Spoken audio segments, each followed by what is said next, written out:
And there was like 7 of the proteins that were required for life. Sure. Out of the like 27. Yeah. So has there been experiments recently? There are ongoing experiments all the time. And John Oro's done experiments as well. You can look those up. No, we haven't produced every single element or every single protein that's required for life. The point was that from non-living material, we have produced living material, the basic building blocks of life, amino acids and proteins. That's it. Okay. That's all you need to kill off. And we don't have to, shake up a test tube and apply electricity and have a frog come out. Their argument is that it is impossible for life to come from non-life. And we've already demonstrated in the laboratory many, many times that the basic building blocks of life can actually come from non-living material. And as long as that's possible, the rest is possible. Okay, yeah. I mean, I didn't expect yet, like you said, like a frog to come out, but yeah. I was thinking, like all the building blocks would need to be there. No, and there's lots of different objections too about whether or not they're left-handed or right-handed, and people say, and the point there is that you don't get to define what. It's like the people who claim that if the Earth's tilt was slightly off, life would no longer exist. Well, yeah, life as you know it, but what other possible life is there? They're making a broad statement that absolutely, under no circumstances, can living material come from non-living material. Therefore, we need this supernatural God guy to intervene. And what science has done is demonstrated, you know what? We can get some of this living material from non-living material, and we've only been working on this for about 50 years or so. Okay.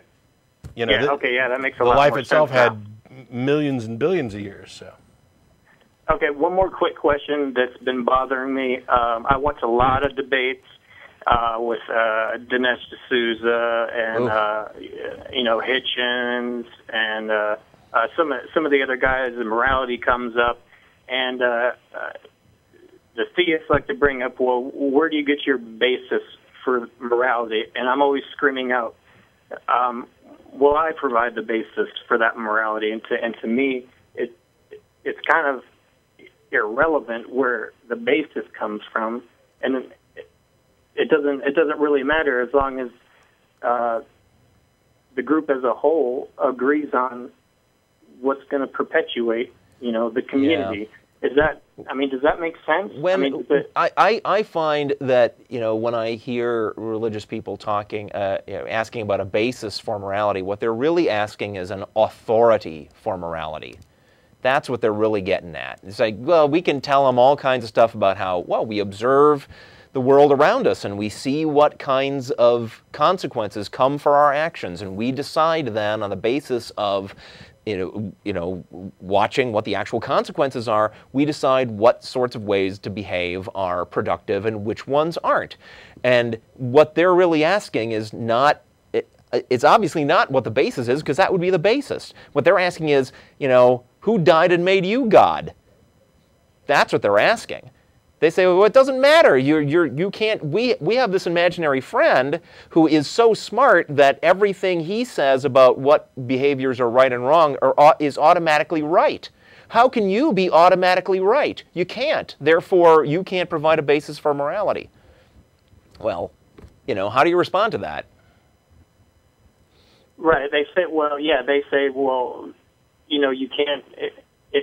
You can rape somebody because it's just molecules in motion, and it doesn't. That's neither right nor wrong. Apparently, they're living in a universe where raping people leads to good consequences. Yeah, this is the same thing that a previous caller was trying to do as well.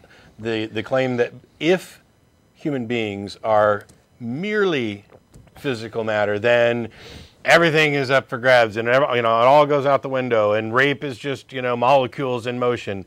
No, it's more than that, and the reason is because we've defined it and declared it to be so. We, as thinking, caring, empathetic human beings who are alive and who share space with others, we have gone and over the course of time constructed this kind of ethical or this ethos about what we think is right and wrong, and it's from very simple beginnings.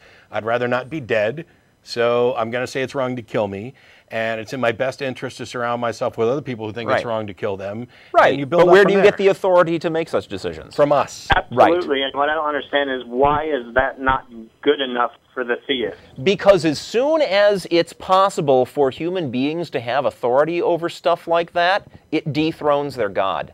Not only that, but it dethrones them. Right now, right now, they're in complete agreement with their God, or one could argue that their God is in complete agreement with them. And as soon as you open up the possibility that they might be mistaken, that's catastrophic. As long as they've got God on their side, they can't be wrong. Boy, that's got to be comforting, but it doesn't make it true. Okay, guys, I really appreciate it. Sure. Thanks, Kyle. That's all I got, man. Thanks for your call. All right, keep up the good work. You too. We'll try. Is it Bilal in Irvine? Bilal. Bilal, how you doing? You can call me Bill. Bill. Yeah. You're completely Americanized. Really? Okay. How are you, Matt? I'm fine. How are you? I'm very good, thank you. I just have been following your show for quite some time, only recently, and I came across. I tried to call you last week on Sunday, but I believe I was a bit late. And today, I thought I'm on time, so I just called to ask a few questions, which I have had in mind for quite some time now. Go ahead. Well, as you may be informed by now, is that I come from a Muslim background, and there's one question that I really have had in my mind ever since I was a child, and I've been asking this question to lots of people, the preachers, my parents, my associates, and everybody else around me. And the question is, why is it that the sole reason I'm born in a Muslim family? Can you repeat that? The one reason that I'm born in a Muslim family, and I've been raised as a Muslim. I've been brought up as one. I've been taught those teachings and not taught the teachings of Christianity or other religions that surround me. Why does that make me correct, and why is it that the Christian who has been brought up in his Christian house, he's been told that he's correct and everybody else is going to hell, and in my case, I'm going to hell? I mean, isn't the same thing, isn't the same way that I feel about Islam is how the Christian feels about Christianity? I mean, who's right then? Who is right? Well, you can't. Obviously, you can't all be right, but you could all be wrong. Correct. You know, that's why, we rationalist, skeptical types go back down to, the core question. Can any of you prove that any of the supernatural entities that you believe in actually exist? Well, that's a good question. And as soon as you can't, then we say, okay, so we set that aside. Those people, that group can't prove that their God exists. This other group can't prove their God exists, and we're atheists because we haven't found the group that can prove that its God exists yet. That's correct. I mean, I've been thinking about that question, like, is there anything that is going to put up my faith and say this is correct because, I've got the evidence or anything for that matter that points remotely to the idea that I'm correct. And I was looking for that. And I went through all the people who've been healed, or so they say. And I just saw that these things were common between Muslims, Christians, Hindus, and everybody else. Yeah. There's nothing special in any particular religion. Now, the funny part, though, is that if I choose to leave Islam, if I choose to be an apostate, I face death threats. Yeah. We wouldn't call that funny. I'm glad that you're able to call that funny, a funny thing. No, I mean, the thing is that why do they have to take matters into their own hands? Why can't God himself be good enough to deal with me? I mean, why do they have to? Their God is so weak and feeble that he has to send them out to kill you. Exactly. I mean, what the hell do I do then? I mean, I have to also say that this may sound really stupid, but I have been, ever since a child, I was told about hell and heaven. And whenever the thought of leaving the religion comes to my mind, I immediately face this fear, this frightening fear of hell, which has been programmed into me as a child. And I just can't get rid of it.